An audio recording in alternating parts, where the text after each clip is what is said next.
51% of Americans think the mass firings of federal employees have gone too far. And more than half of Americans think Trump is overusing his executive powers. So with all these firings and executive actions, is voter enthusiasm for President Trump changing? You might notice there's a lot of red on the screen and a lot of negatives. Trump is underwater in all these polls. His net approval rating, look at this, -5 points in the CNN poll, -6 points in Gallup, -7 points in Ipsos, -4 points in Quinnipiac. Negative, negative, negative, and then negative. Several new polls evaluating President Donald Trump's performance among the American people are out today, and it does appear that the honeymoon is somewhat over for Trump. Even Republicans are really split on how Trump is handling one issue in particular, right, Cenk? Yeah, and I am actually shocked by it, so I can't wait to get to that. And on one issue, he's nearly unpopular with Republicans. With Republicans, yes. So this poll was super interesting, but there's a new poll that also has Trump at relatively popular. So there's lots of twists and turns here, but it's really important so you see the diversity of opinion within the country and apparently even within Trump voters. So we're gonna get into the details of two separate polls just to juxtapose them and the results. The first one being the Reuters Ipsos poll that was out today. Now, according to this poll, Americans think that Donald Trump's first month in office is a mixed bag overall. For instance, here are the key takeaways from the Reuters Ipsos poll. Only 25% of respondents support the United States taking over the Gaza Strip in the Middle East. And by the way, that actually does include 50% of Republican voters. Also, so let's take a look at that. All right, so this gives you the results of the respondents in regard to resettling Palestinians, AKA ethnic cleansing, and essentially the US government taking over Gaza. Among all Americans, only 25% are in favor, 68% are against. 50% of Republicans are in favor, while 46% are against.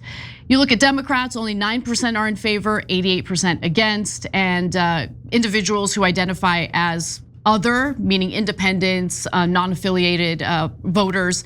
Among those, 19% support the idea of taking over Gaza. Cenk. Yeah, real quick on this one, because this was so important. Told you on several grounds, it's deeply unpopular to support Israel on Gaza. Only 25% of the country agrees.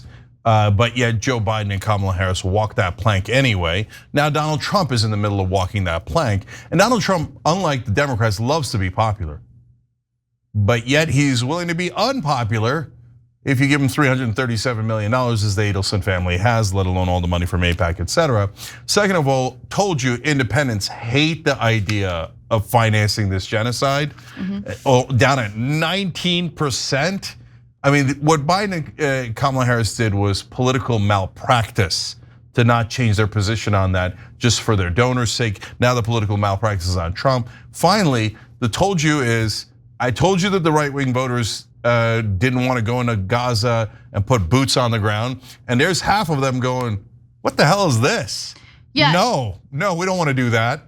In fact, Reuters spoke to one Republican lawyer, his name's Willard Moore, and I thought his quote was interesting. He says, I thought that, meaning taking over Gaza, was a moronic idea because it's infeasible.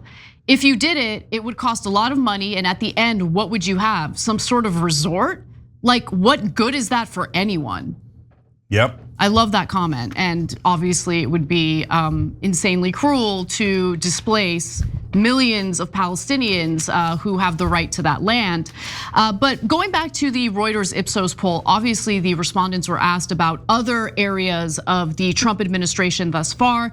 Now only 32% approve of Trump's handling of inflation, which, look, I get it. The data that we recently delved into in regard to inflation being stickier, unfortunately going up a little bit in recent months, relied on data from January. So it's easy to misrepresent that and put that on Trump. But look, it's, in my opinion, it's too early to judge him too harshly on how he's handling inflation. With that said, though, he has been lowering expectations in regard to lowering inflation in recent weeks, through interviews, through posts on social media. It's almost as if he wanted to run on the issue, but now that he's in power, doesn't really want to focus on lowering inflation and following through on that specific promise.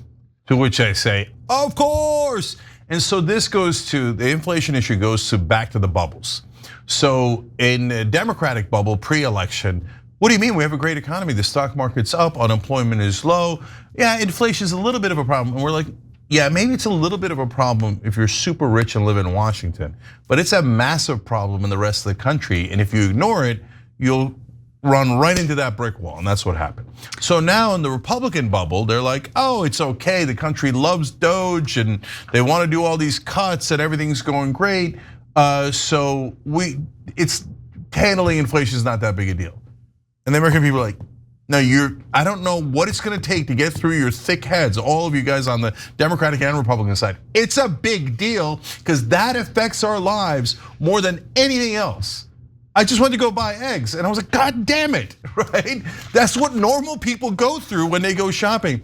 And now Trump is pulling a Biden on that, and it's going to be a disaster for him. And guys, the other part of the problem is they don't actually have a plan to help any Americans. They have a plan for trillions in tax cuts.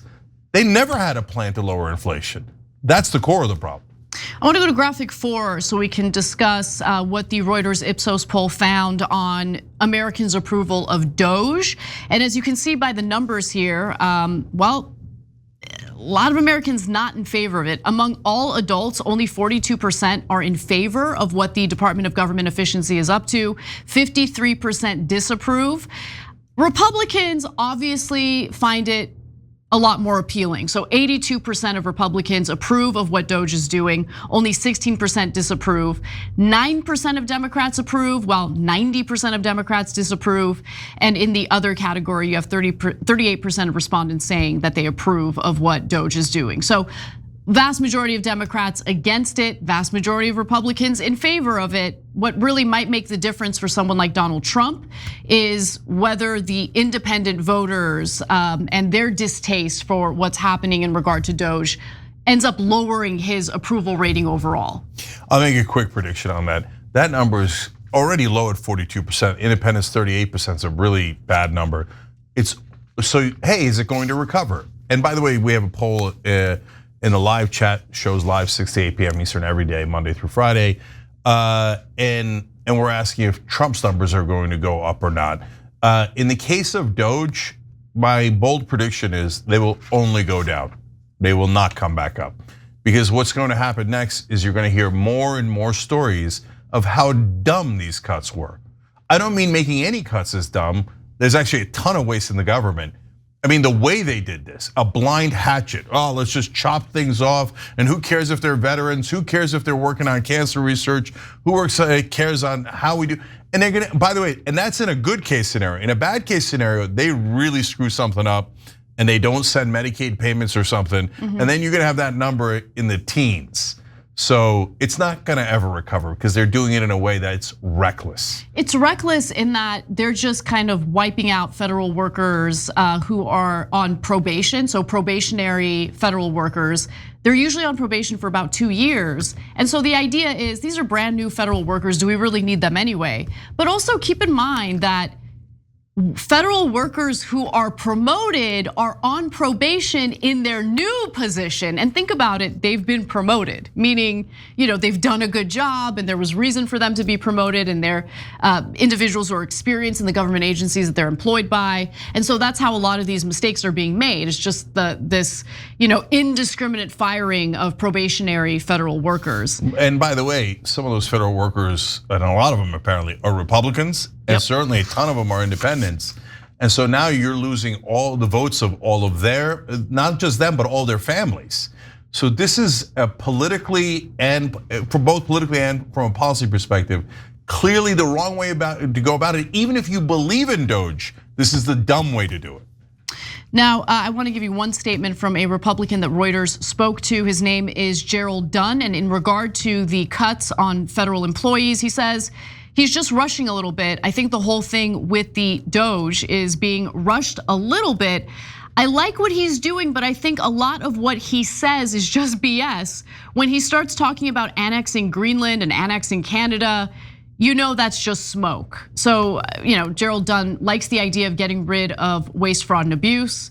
I like the idea of getting rid of waste, fraud, and abuse, and I have no qualms with anybody who says that that exists. I think it does exist within the federal government. You just have to do a better review and have a better, method of rooting out where the waste is instead of indiscriminately firing probationary federal workers. All right, let's go to immigration now. So this is graphic 6, where you're gonna see how Americans are judging how Donald Trump has handled the issue of immigration. 55% of Americans are in favor of increasing the deportation of people who are in the United States illegally. Among Republicans, that number is 89%. Among Democrats, much lower at 24%, with 74% disapproving of that idea. And so this is really interesting because while the majority of Americans are in favor of increasing deportations, turns out that Americans are not happy with how Trump is carrying this out. So let's go to graphic 7 here, where across all respondents in the Reuters Ipsos poll, just over half, 55%, supported increasing deportations compared to 41% who were opposed. But Trump's performance on immigration was approved by less than half of respondents at 47%. So what do you think is happening there? Yeah, so I don't think that the voters were unclear. They wanted to stop illegal immigration. So they said it in every poll, and it was one of the top 3 issues in every single poll. So they're still sticking with their position. But both on that issue and throughout all these issues, what you're seeing in the polling is, yeah, we asked you to do it, but we didn't ask you to do it in a maniacal way. We didn't ask you to do it in a super draconian way. We didn't ask you to take a hatchet to things that need a scalpel, right? We didn't ask you to cut everything. But we asked you to cut the things that are problematic. We asked you to control the border. We didn't ask you to drag people out of their houses, etc. Now they haven't done that much of it. They've gone after undocumented criminals so far, mainly. And so I'm a little bit surprised that how he's handling immigration is already a little bit unpopular. So, but that's the good news because it might provide the polling is good news because it might provide a break in the Trump administration. It might not, but they might look at it and go, oh wow, yeah, if we go further and we start going after people who are not criminals, this is gonna get really unpopular. So everybody always, well, that's not true. The Democrats, I was about to say everybody overreads their mandate. No, the Republicans overread their mandate. The Democrats underread their mandate. Yeah, and look, I want to be clear, like Cenk is speculating. Like we don't know why the respondents to the Reuters poll are unhappy with how Donald Trump is carrying out the immigration policies, but I should note this. So a federal judge, and we're gonna do a longer story on this in just a minute, but a federal judge has just blocked Donald Trump's unlawful and harmful immigration raids at houses of worship. So early on in this administration, we heard from Tom Homan, who is Donald Trump's border czar, that they will in fact go into churches or places of worship if necessary in order to carry out deportations. But a federal judge has stepped in and said, no, that actually goes against religious liberty and constitutional protections for religious liberty in America. I'm unclear as to whether the Trump administration is going to appeal or challenge that decision by the federal judge. But nonetheless, I do think that most people in America get super uncomfortable when you start talking about ICE agents raiding places of worship in order to carry out deportations. Now, I want to juxtapose this Reuters Ipsos poll, which was pretty harsh toward Trump, to be honest. The respondents, at least, were harsher toward Trump. This Harvard-Harris poll is a little bit different because according to the Harvard-Harris poll, more than half of Americans are actually liking what they're seeing from the Trump administration so far. According to the survey of 2,443 registered voters, 52% of the electorate approves of Trump's performance in office thus far. Trump's approval rating is high among specific key constituencies that he actually struggled with in the past. And that includes independents, 45% of which approve of how Trump is handling his job so far. 47% of women approve, 50% of Hispanics, 47% of Asians, and 50% of suburbanites. Now, polling also shows that Trump's approval rating overall sits at 50%, starkly different than some Democrats. So Joe Biden was at 34%, Kamala Harris at 39%, Alexandria Ocasio-Cortez at 25%. I know she's real hot within the Democratic Party among Democratic voters, but in regard to her appeal for the rest of the country, she sits at 25%. And Chuck Schumer, shockingly, at 23%. And I only say shockingly because I think it should be much, much lower. Yeah, so if you're wondering why Donald Trump is still popular in that poll, and remember with polls, they're directionally correct. They're not, always absolutely correct on the specifics. So other polls will have Trump at a little lower number. I haven't seen any at a higher number, but it's in that range, right? And the same thing on the policy issues. So if you look at it just as a range, you might be wondering why is it still so high for Trump, especially given all the numbers we gave you on the policies and how they're starting to sour on DOGE and other things, right? The reason is because the American people are gracious and they give presidents some decent leeway in the beginning of their terms. And especially because they just voted for them, right? And Trump won the popular vote. And he has the leeway of 52%, as I've told you many times, because it's one of the most interesting polls I've ever seen in my life. Barack Obama at about the same time in his first term had an approval rating of 83%. So almost the entire country was behind him, right? And then obviously that number went down as they normally do. And then Obama still left fairly popular. Trump doesn't have as much room to go down, but the more he does these unpopular things, the more he'll go down. And the more he doesn't address the number one thing he was elected for, inflation and the economy, the more the numbers will go down. I think Trump is an interesting cat. I think that when Bush went down, I said there was no way he was gonna recover. He doesn't have the capacity to recover. When Biden went down in the last 2 years, I said he has no capacity to recover, and that was also true. With Trump, since he cares so much about being popular, and he turns around so quickly and so often, there is some chance he could go, oh, okay, I'm diving, I gotta get back up. But that hasn't happened yet. So far, as a person, he's still holding while things are deteriorating underneath him. Right, and so we'll see, again, whether the unpopularity that the American people have consistently communicated in regard to Elon Musk is gonna eventually, seep into Donald Trump's approval ratings. We're gonna see, but for now, it does appear that some Americans who voted for him or supported him in the beginning are now starting to question how he's performing in his role as president. Thanks for watching the Young Turks. Really appreciate it. Another way to show support is through YouTube memberships. You'll get to interact with us more. There's live chat emojis, badges.